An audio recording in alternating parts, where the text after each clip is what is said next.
Será que vale a pena usar Ritalina para estudar, para se concentrar? Será que de fato ela aumenta a nossa inteligência, a nossa capacidade de raciocínio? Bom, hoje eu vou falar um pouquinho a respeito do metilfenidato, princípio ativo da Ritalina. Para quem ele é indicado, onde essa medicação atua no nosso cérebro e quais são os benefícios e os malefícios do uso desse medicamento.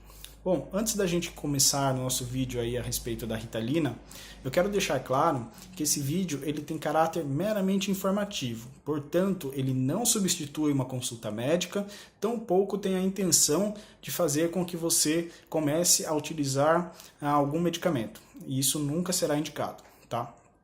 Bom, o metilfenidato, ou Ritalina, é um medicamento psicoestimulante que foi desenvolvido na década de 50, ou seja, já tem meio século aí que a Ritalina está em utilização no mercado. É um medicamento de primeira linha para quadros de TDAH, principalmente em crianças com déficit de atenção e hiperatividade, mas também é utilizado para alguns casos de narcolepsia.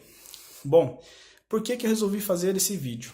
Infelizmente, tem crescido muito a procura, principalmente por jovens, de fazer o uso da Ritalina, do uso do medicamento. Portanto, para fins não terapêuticos, para se concentrar durante uma prova, para prestar um vestibular, para conseguir realizar algumas atividades complexas, para se manter acordado. Então, são algumas procuras que têm crescido muito aí ultimamente, inclusive saiu uma reportagem outro dia num canal de TV a respeito dessa procura pelo uso da Ritalina. Tá? Mas tem algumas informações que são muito importantes que a gente precisa saber antes de tentar fazer o uso desse medicamento. Então vamos lá. Onde a Ritalina atua no nosso cérebro? Bom, a Ritalina ela atua no nosso cérebro aumentando os níveis de dopamina e noradrenalina, mas principalmente dopamina, Isso em várias regiões do cérebro.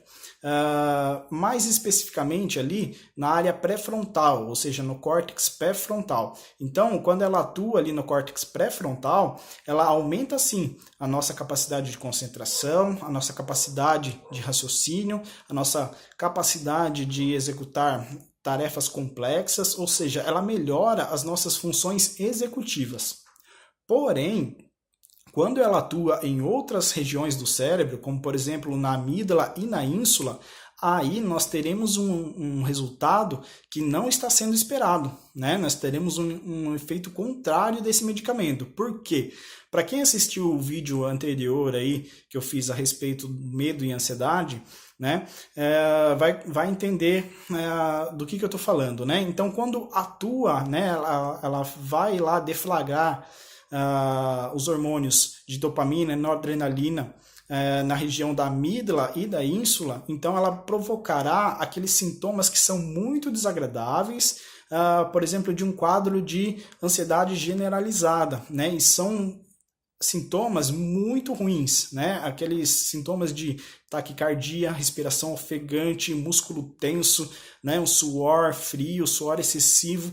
Então, a partir desse momento, a gente já começa a colocar na balança, será que de fato vale a pena a gente arriscar, fazer o uso dessa medicação para um fim não terapêutico? Será que isso vale mesmo a pena? E o principal, será que terá resultado? Então é isso que a gente precisa saber agora. A Ritalina, ela, como eu falei no início do vídeo, ela é um medicamento de primeira linha para quadros de TDAH, ou seja, quando a pessoa tem um déficit de atenção. Os níveis de dopamina, noradrenalina estão rebaixados e ela atuará justamente nessa região aí, principalmente do córtex pré-frontal, aumentando esses níveis, ou seja, estabilizando, normalizando os níveis, ou seja, reparando essa deficiência que a pessoa tem. Então, nesse caso, sim, ela é muito positiva, muito produtiva e terá, sim, os efeitos desejados ali pelo paciente. Agora, o que a gente precisa saber? Para pessoas saudáveis, esse uso da Ritalina, terá efeitos contrários, como eu falei. É como se tivesse um teto até onde a medicação ela pode ajudar, né? Ou seja, quando seus níveis de concentração, seus níveis cognitivos estão preservados, ela não consegue ir além daquilo. Né? Ela não fará nenhum milagre, né? Então ela não terá esses efeitos benéficos que estão sendo esperados. Terá sim os efeitos contrários, aqueles efeitos que você não está esperando e que você não vai gostar nem um pouquinho desses efeitos, né? Desses sintomas físicos que você irá vivenciar caso utilize essa medicação para outros fins. Então, assim, para pessoas com TDAH, ela é muito boa, muito produtiva, como eu falei, né? E diferentemente dos antidepressivos, a Ritalina, ela tem o efeito dela, ele é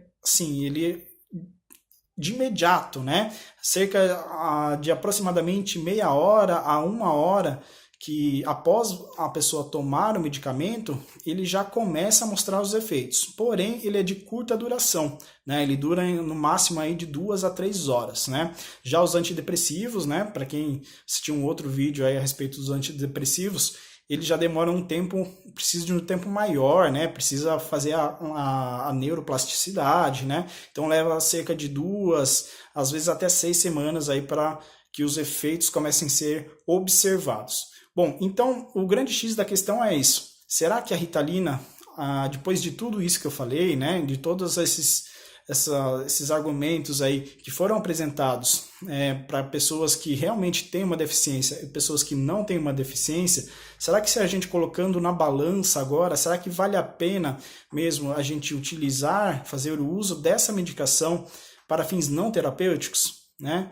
Então, se você tem uma dificuldade de concentração, mas que ainda não é um quadro de TDAH, né? Pode ser algum outro problema que você facilmente consegue resolver de uma outra maneira, né? Consegue resolver com terapia, consegue resolver com técnicas cognitivo-comportamentais, por exemplo, né?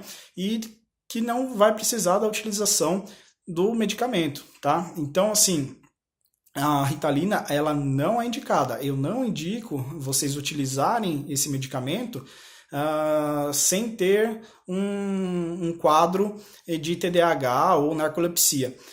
E principalmente, isso nem precisa se dizer, né? Todo medicamento ele precisa ser prescrito, precisa de um acompanhamento profissional, acompanhamento médico profissional.